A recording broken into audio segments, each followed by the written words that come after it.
today we are going to start our new chapter, that is theory of demand. Students, demand का generally अगर हम meaning देखें तो हम जनरली कह देते हैं कि हमारी डिजायर है, हम चाहते हैं, हमारी वांट्स है, हम उसको डिमांड करते हैं. बट इकोनॉमिक्स में ऐसा नहीं है. इकोनॉमिक्स में डिमांड का मतलब अलग है. इकोनॉमिक्स के अंदर डिमांड 3 फैक्टर्स पर डिपेंड करती है. फर्स्ट फैक्टर है आपकी डिजायर. फर्स्ट. सेकेंड फैक्टर है हमारा यहाँ पर enough money. Enough money. And third factor is willingness to spend. Willingness to spend. जब ये तीनों फैक्टर्स फुलफिल होते हैं तभी हम उसको इकोनॉमिक्स में कहते हैं कि ये तीनों मिलकर बनाते हैं हमारी डिमांड. कैसे? देखो, डिजायर मीन्स हमारी इच्छा क्या है. अब मैं कोई चीज परचेज करना चाहूँ, मैं गाड़ी परचेज करना चाहती हूँ, तो वो मेरी क्या है? डिजायर है. ठीक है. अब उस गाड़ी परचेज करने के लिए क्या होना चाहिए? मेरे पास उतने पैसे भी होने चाहिए, इनफ मनी भी होनी चाहिए, तभी मैं उसको खरीद पाऊंगी. ठीक है. अब डिजायर भी है मेरी, इनफ मनी भी है, और मैं चाहती भी हूँ कि मैं वो गाड़ी खरीद कर लेकर आऊँ, यानी कि I am ready to spend my money for the purchase of that car. Okay, then I can say that it is my demand. लेकिन अगर इन तीनों में से कोई भी एक चीज मिसिंग है, सपोज करो कि मेरी कोई डिजायर ही नहीं है, मेरे पास मनी भी बहुत है, मैं स्पेंड भी करना चाहती हूँ, लेकिन मेरे कोई इच्छा ही नहीं है कि कोई मैं चीज खरीदूं, तो वो डिमांड हमारी इकोनॉमिक्स में नहीं बनेगी. ठीक है. इसी तरह से अगर मेरी डिजायर है, ठीक है, और मैं रेडी भी हूँ कि हाँ कि मेरे पास होंडा सिटी मैं परचेज करना चाहती हूँ. ठीक है. अब मेरी डिजायर है कि हाँ मेरे पास एक होंडा सिटी है, और अगर मेरे पास पैसे भी होते तो मैं अपने पैसे भी स्पेंड करने के लिए रेडी रहती, यानी कि मेरे पास विलिंगनेस टू स्पेंड भी है. लेकिन but I am not having enough money for purchasing that Honda city. मेरे पास पैसे ही नहीं है उसको परचेज करने के लिए, तो वो मेरी डिमांड नहीं है. और अगर नेक्स्ट केस देखते हैं कि हमारी डिजायर भी है, इनफ मनी भी है, मैं बहुत रिच पर्सन हूँ. ठीक है. मैं चाहती थी कि ठीक है मेरे पास होंडा सिटी हो, मेरे पास पैसे भी हैं, लेकिन मैं कहती हूँ कि नहीं, अभी मैं चाहती नहीं कि अभी इस टाइम पर मैं परचेज करूँ. I am not ready to purchase. मैं स्पेंड करना नहीं चाहती. या हम ये कह सकते हैं कि मैं बहुत कंजूस हूँ, माइजर किस्म की आदमी. ठीक है. तो माइजर लोग क्या करते हैं? वो कहते हैं कि नहीं, इतने की नहीं, मैं तो इतने ही दूंगा. यानी कि पैसे होते हुए भी हम रेडी नहीं होते उतने पैसे देने के लिए, तो वो क्या होगी? वो भी हमारी डिमांड नहीं बनेगी. So demand is defined as the quantities of a product which a consumer is not only desiring to purchase and able to purchase, but is also ready to purchase at given prices at a given point of time. कि सिर्फ Dzire और able की उसके पास enough money होने के साथ साथ वो क्या होना चाहिए? रेडी फॉर द परचेज भी होना चाहिए at the given prices and at a given point of time. So that is called demand. अब यहाँ पर हमारे पास 2 वर्ड्स आते हैं, डिमांड और क्वांटिटी डिमांड. यूजुअली हमारे यहाँ पर जो है कई बार क्या करते हैं, ये सब्स्टिट्यूट के रूप में यूज कर लेते हैं. स्टूडेंट्स की डिमांड कह दो, चाहे क्वांटिटी डिमांडेड कह दो, एक ही बात. बट नहीं, इकोनॉमिक्स में ये दोनों ही अलग अलग चीजें हैं. कैसे? देखो, हम यहाँ पर डिफरेंस से समझते हैं. डिमांड क्या है? Demand it refers to different possible quantities.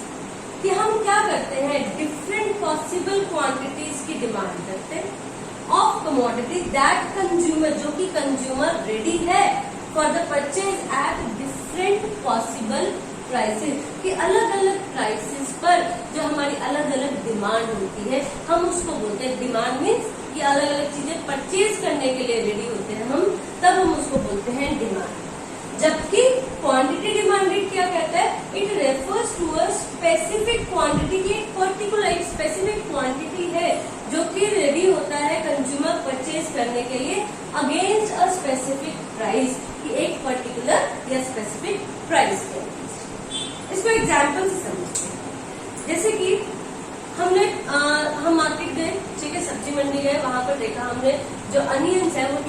Rupees per KG.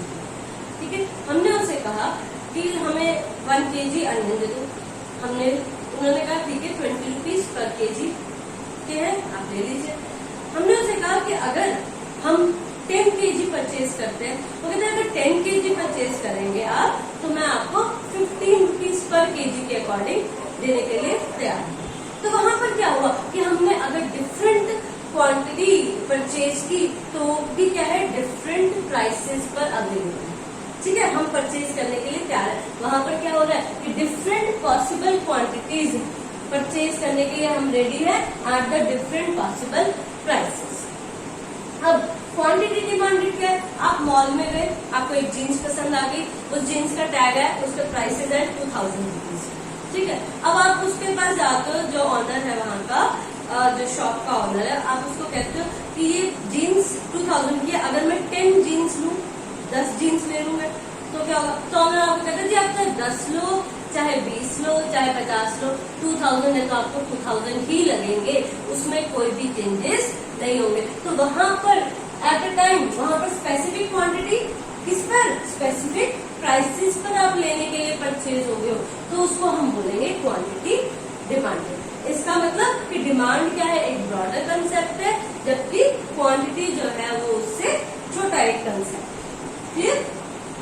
Next हमारे पास आती है टर्म डिमांड शेड्यूल। क्या शेड्यूल देखो, जब भी वो शेड्यूल आ जाता है आपके इसमें इकोनॉमिक्स में, इसका मतलब हम किसकी बात कर रहे हैं, टेबल की। So demand schedule is the table relating to price and quantity demanded is called demand schedule. कि जो टेबल हमें प्राइस और क्वांटिटी डिमांडेड का रिलेशन शो करे, रिलेशन बताए, उसको हम बोलेंगे डिमांड शेड्यूल। इसको क्या बोलेंगे हम, डिमांड शेड्यूल। अब हमारे पास जो डिमांड शेड्यूल है वो 2 पार्ट्स में आगे डिवाइड होता है, क्लासिफाई करते हैं। कौन सा, एक है हमारे पास इंडिविजुअल डिमांड शेड्यूल,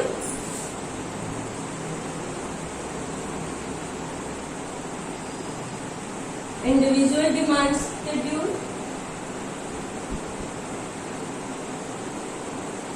और सेकेंड है हमारे पास मार्केट डिमांड शेड्यूल।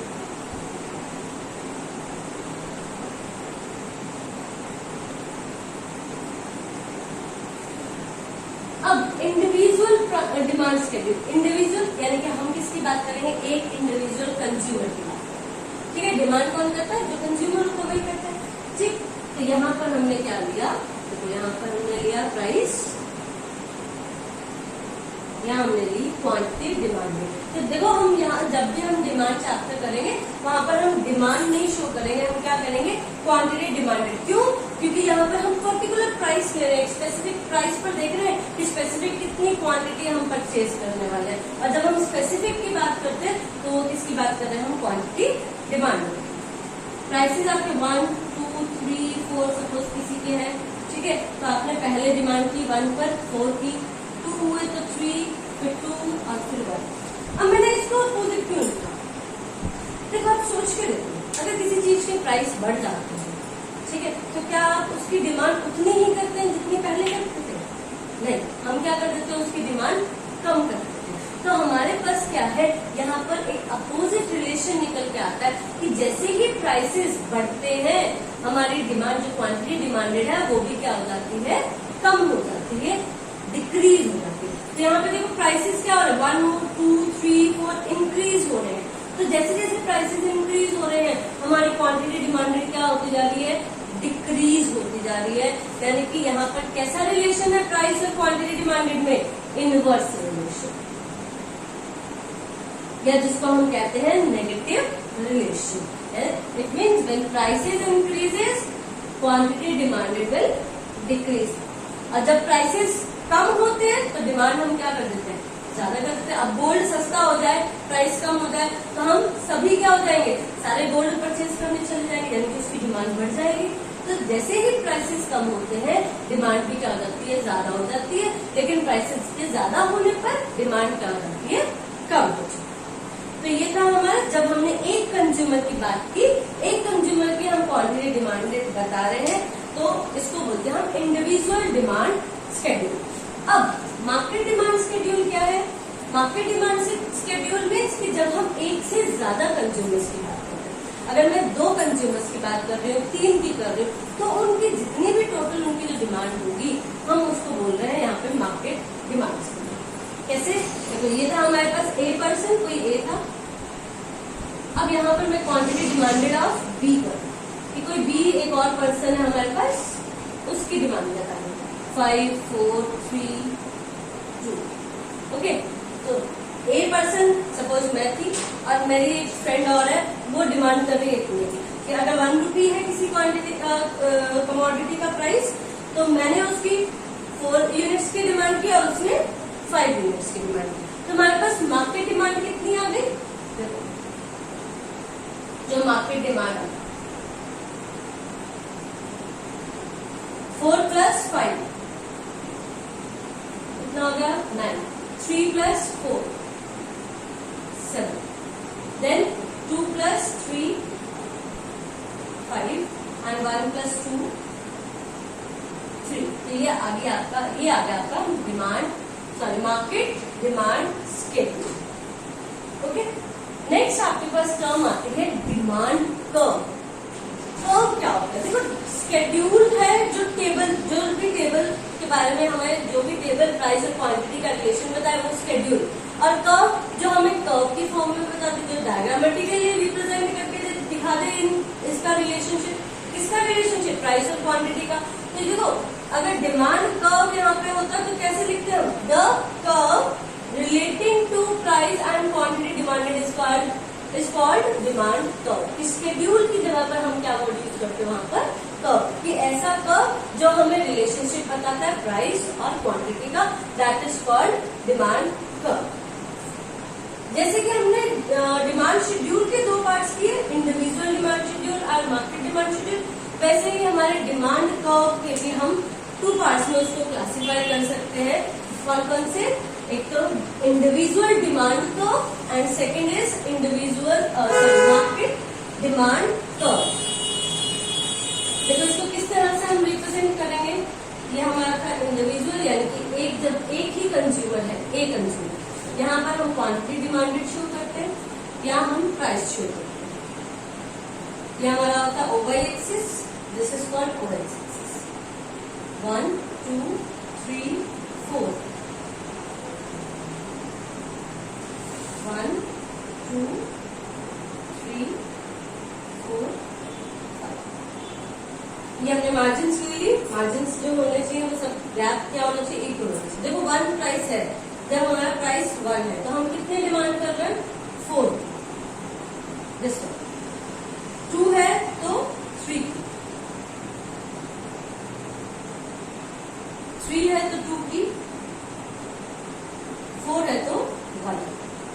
अब जब आप इन पॉइंट्स को ज्वाइन करोगे with the help of ruler, देखो आपके पास रूलर की हेल्प से आपको इनको ज्वाइन करना है। मैं आपको एक बार वैसे ही ज्वाइन करके दिखा रही हूँ। बिल्कुल स्ट्रेट लाइन आएगी आपकी। अगर स्ट्रेट लाइन नहीं आती है तो इसका मतलब आपने कहीं ना कहीं गड़बड़ या गलत किया है। ठीक है, इसको बोले हम डीडी डिमांड। ये किसका डिमांड कर्व है? हमारे पास इंडिविजुअल, जब हम एक कंज्यूमर की बात। दूसरा कंज्यूमर जब होगा, देखो जब हम सेकेंड कंज्यूमर की बात करेंगे तो हमारा दूसरा डिमांड कर्व, दूसरे के लिए भी डिमांड कर्व बनेगा, बिल्कुल बनेगा। वही सेम ओएक्स एक्सिस, ओवाई एक्सिस, यहाँ पर हमारा क्वांटिटी डिमांडेड, यहाँ पर हमारा प्राइस। 1, 2, 3, 4, 5। यहाँ 1, 2, 3, 4, 5। तो अब हम कौन सा डाटा लेंगे? दिस वन, बी का बना रहे हैं हम। ये हमने बनाया था ए का, ये बनाएंगे अब हम बी का। वही सेम उसी तरह से कि 1 है तो कितना डिमांड कर रहा है? 5 का। ठीक है, 2 है तो 4, 3 है तो 3 और 4 है तो 2। तो इस तरह से आपका जो आएगा डिमांड का, ये स्ट्रेट डिमांड का बिल्कुल। ठीक है, ये भी क्या है आपका डी। अब मार्केट डिमांड का कैसे होगा? इन दोनों को कंबाइन कर दो। कंबाइन मतलब कि ये जो हमने यहाँ पर मार्केट शेड्यूल, ठीक है, अब इस बेस पर हम क्या बनाएंगे, अपना मार्केट डिमांड।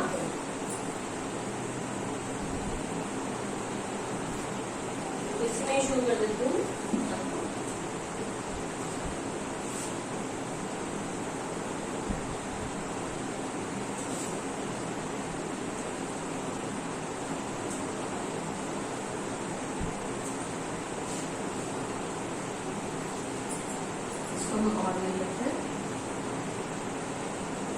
क्वांटिटी डिमांडेड क्योंकि हमारी ज्यादा है, कहाँ तक है 9 तक, तो हम 10 तक ले लेते हैं। 4 5 6 7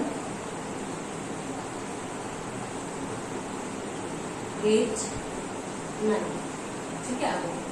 अब देखो 1 पर हम कितना कर रहे हैं, क्वांटिटी डिमांडेड 9 का, यहाँ पर 2 पर 7, 3 पर 5 एंड 4 के ऊपर आता है 3। आपको ये थोड़ा सा फ्लैट कर्व है, ठीक है, इसको बोलेंगे हम market demand. So this is about the market demand. Market demand curve क्या है कि जो भी हम कॉम्बिनेशन कर देते हैं, जब दो कंज्यूमर्स के डिमांड्स को ऐड करके हम बनाते हैं कर्व, उसको बोलते हैं हम मार्केट डिमांड। क्लियर? तो जैसे हमने डिमांड शेड्यूल किया, डिमांड शेड्यूल कौन कौन से हैं हमारे, इंडिविजुअल मार्केट, इंडिविजुअल मीन्स एक कंज्यूमर की बात करेंगे, मार्केट में हम एक से ज्यादा की बात। Now let's discuss about the determinants of demand. Students, before we will discuss about the determinants of demand, let's see the slope of demand. अब ये स्लोप ऑफ डिमांड क्या है, स्लोप ऑफ डिमांड की डिमांड कर्व जो है हम देखो, हमने देखा कि हमारा डिमांड कर्व कैसा होता है, इस तरह से, ठीक है। वो एक्स एक्सिस, यहाँ पर हम क्वांटिटी डिमांड शो करते हैं, यहाँ पे हम प्राइसेस शो करते हैं।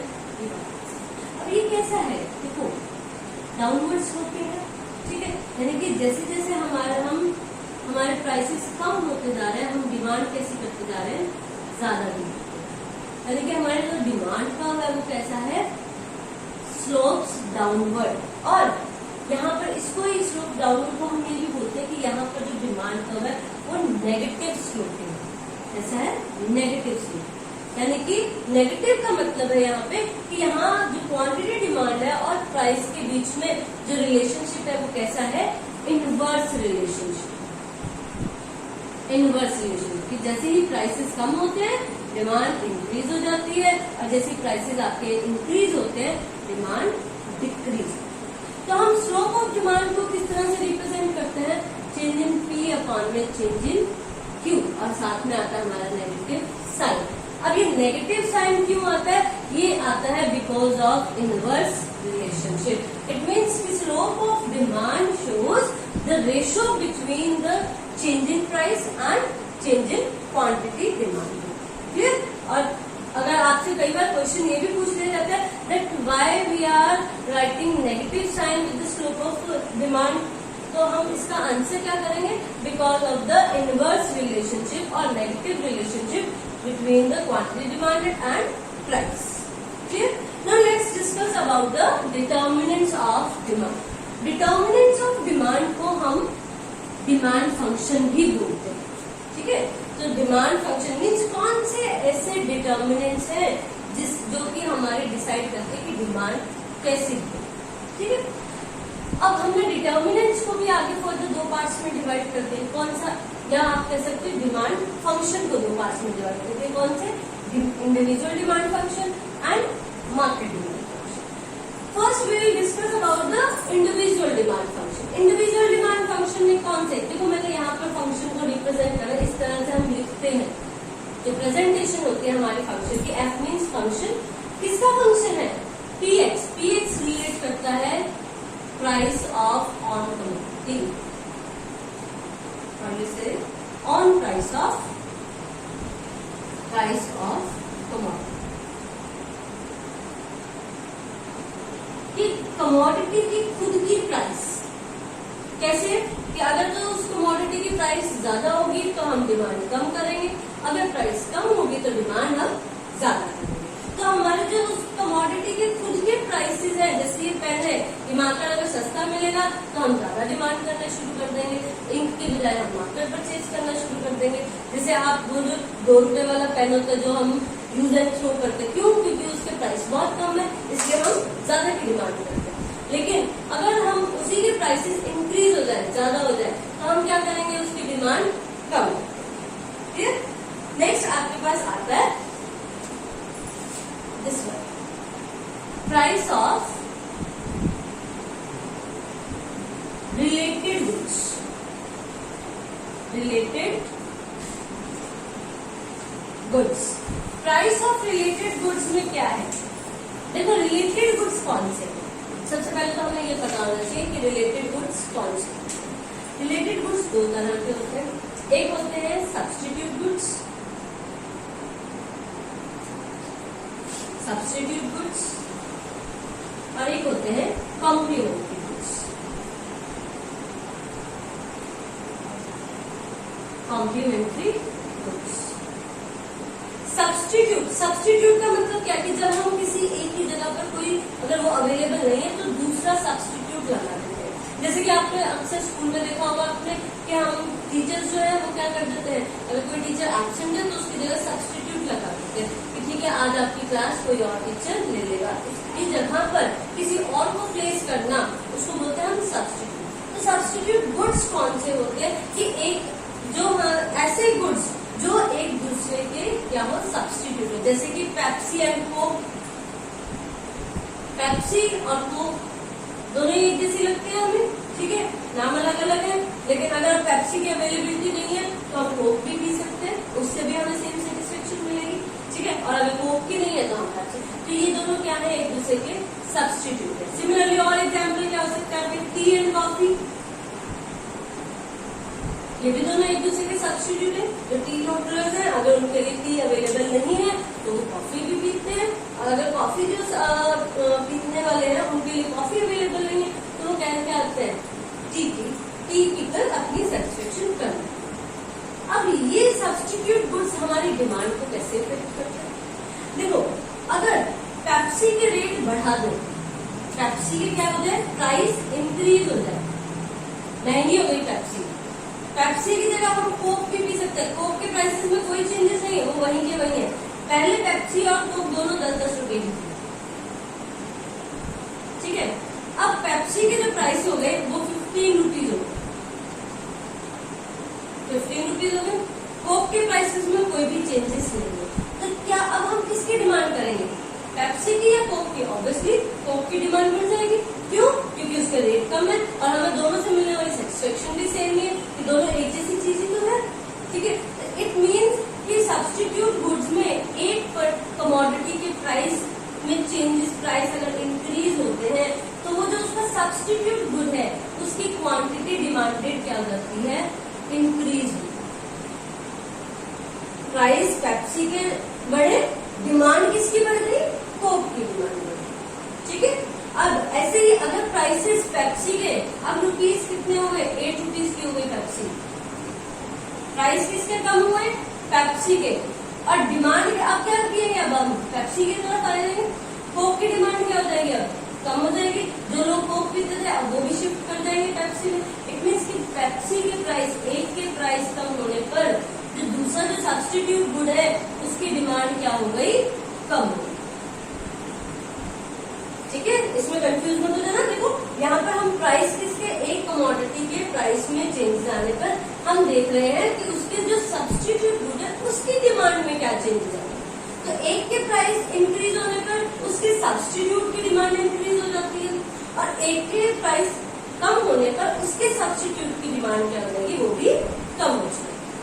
अब नेक्स्ट हम बात करते हैं कॉम्प्लीमेंट्री गुड्स। कॉम्प्लीमेंट हम कहते हैं कि ये तो एक दूसरे के कॉम्प्लीमेंट्री है, मीन्स एक के बिना दूसरा अधूरा है। अब कॉम्प्लीमेंट्री गुड्स कौन से? जब एक के दूसरे पे इंटरडिपेंडेंट है, मीन्स एक अगर दूसरा नहीं है तो एक भी यूजलेस है। जैसे कि car and petrol, car and petrol.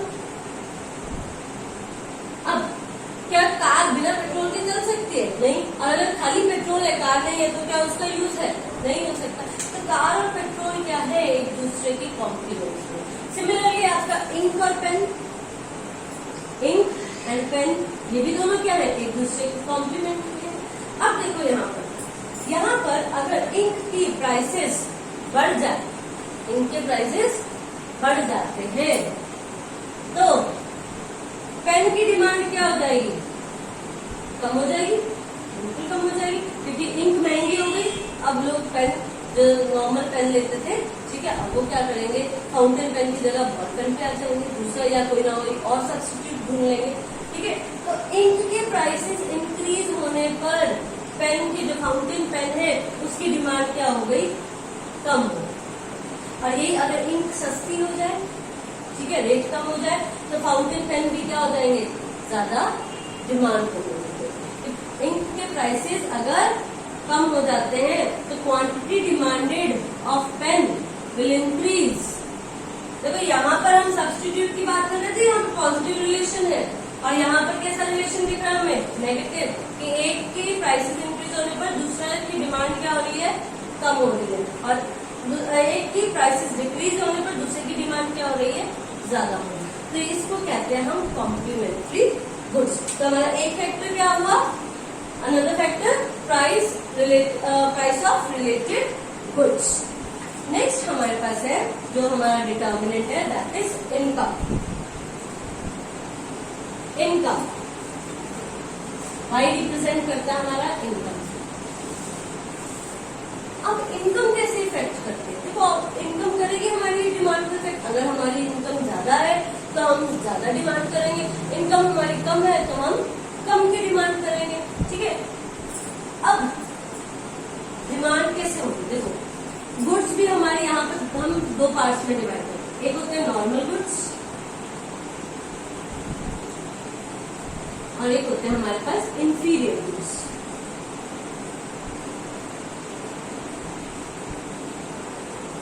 Normal goods में हमारा इनकम इफेक्ट कैसा रहता है, पॉजिटिव होता है, कि जैसे ही हमारी इनकम बढ़ी हम नॉर्मल गुड्स की डिमांड ज्यादा कर देते हैं। जबकि इंफीरियर गुड्स में क्या है कि जैसे ही हमारी इनकम इंक्रीज हुई तो इंफीरियर गुड्स की हमने डिमांड क्या कर दी, कम कर दी। अब हम और अच्छी चीजों पर स्पेंड करेंगे। पहले हम सस्ती चीजें परचेज करते थे, अब हमारी इनकम बढ़ गई।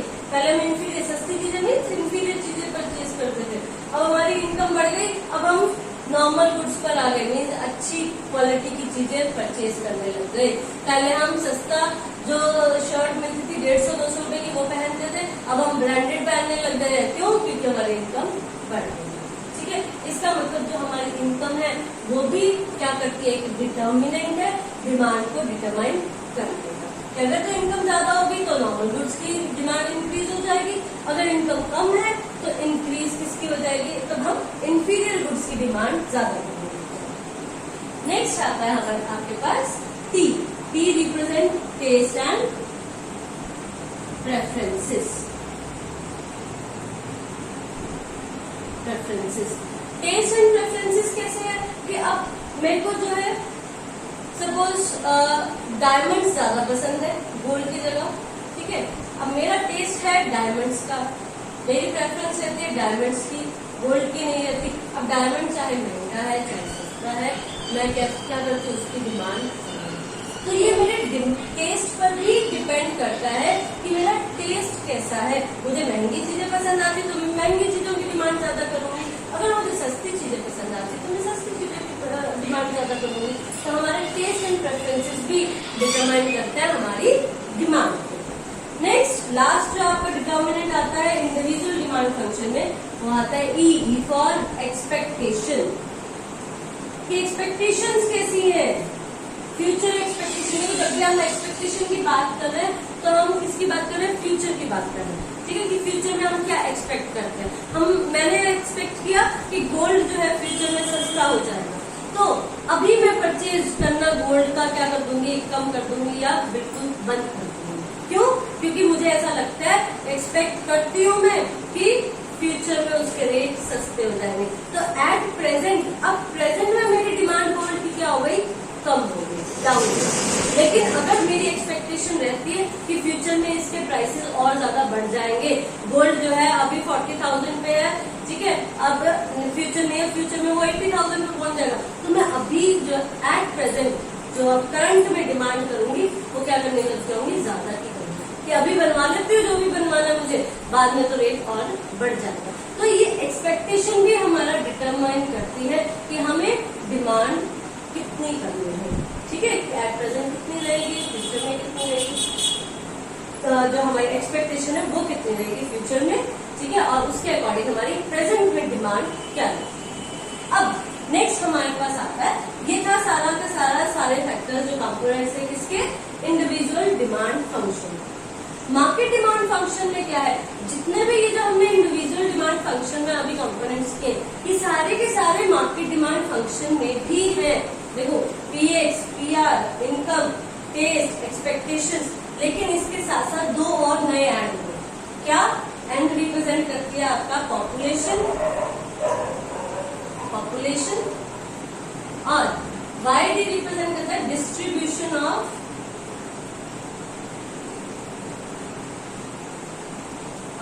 इनकम,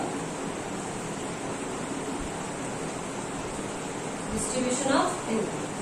पॉपुलेशन, देखो पॉपुलेशन कैसे डिटरमाइन करती है, अगर हमारी इकोनॉमी में पॉपुलेशन बहुत ज्यादा है, पॉपुलेशन ज्यादा है तो हम डिमांड भी क्या करेंगे, ज्यादा करेंगे। जिस इकोनॉमी में पॉपुलेशन कम है वहां की डिमांड भी क्या होगी, कम होगी, तो पॉपुलेशन भी इफेक्ट किया। ठीक, सेकेंड आपका डिस्ट्रीब्यूशन ऑफ इनकम, अगर तो डिस्ट्रीब्यूशन ऑफ इनकम अच्छा है, means equal distribution of income है, यानी कि आप कहते हो कि रिच, देखो डिस्ट्रीब्यूशन ऑफ इनकम का मतलब यहाँ पर क्या है कि इनइक्वालिटी कितनी है हमारी इकोनॉमी में। इनइक्वालिटी का मतलब कि जो रिच और पुअर्स का जो गैप है वो कितना है। अगर तो वो गैप बहुत ज्यादा है, बहुत ज्यादा का यहाँ पे मतलब है कि एक तो पर्सन बहुत ज्यादा रिच है और एक पर्सन बिल्कुल ही गरीब है, ठीक है, तो ये जो गैप है ये बहुत ज्यादा है अगर, तो वहां पर भी डिमांड क्या होगी, अगर तो रिच पीपल ज्यादा होंगे तो वो लग्जरी गुड्स की डिमांड ज्यादा करेंगे, अगर पुअर पीपल ज्यादा होंगे तो वो क्या करेंगे, पुअर पीपल्स आपकी इंफीरियर गुड्स की डिमांड ज्यादा करेंगे। अब देखो डिस्ट्रीब्यूशन ऑफ इनकम में अगर यही सेम की गैप ज्यादा है तो जो नॉर्मल गुड्स परचेज कर रहे थे, जो पुअर, जो नॉर्मल हम लगा देते हैं, पुअर भी नहीं, जो नॉर्मल पर्सन्स जो नॉर्मल गुड्स परचेज कर रहे थे, ठीक है, अगर तो रिच पर्सन ज्यादा है, गैप ज्यादा हो गया, ठीक है, प्रोडक्शन जो है वो लग्जरी गुड्स की ज्यादा हो गई, अब वो लग्जरी गुड्स परचेज कर नहीं सकते, ठीक है, और नॉर्मल गुड्स से भी अब उनको क्या होना पड़ेगा, इंफीरियर गुड्स की तरफ आना पड़ेगा, उनको परचेज करनी पड़ेगी इंफीरियर गुड्स। क्यों? क्योंकि जो इनकम डिस्ट्रीब्यूशन है वो इक्वल नहीं है। पुअर्स जो है, पुअर्स के लिए अब जो प्रोडक्शन है उनकी अकॉर्डिंग नहीं बन रही, तो डिस्ट्रीब्यूशन ऑफ इनकम भी हमारा डिटरमाइन करता है कि किस तरह से हम डिमांड करते हैं। So these all are the determinants of demand, और ये कह सकते हो कि डिमांड फंक्शन। यहाँ पर भी अगर जो रिप्रेजेंटेशन होती है डिमांड फंक्शंस की इंडिविजुअल की, इस तरह से वहां लिखा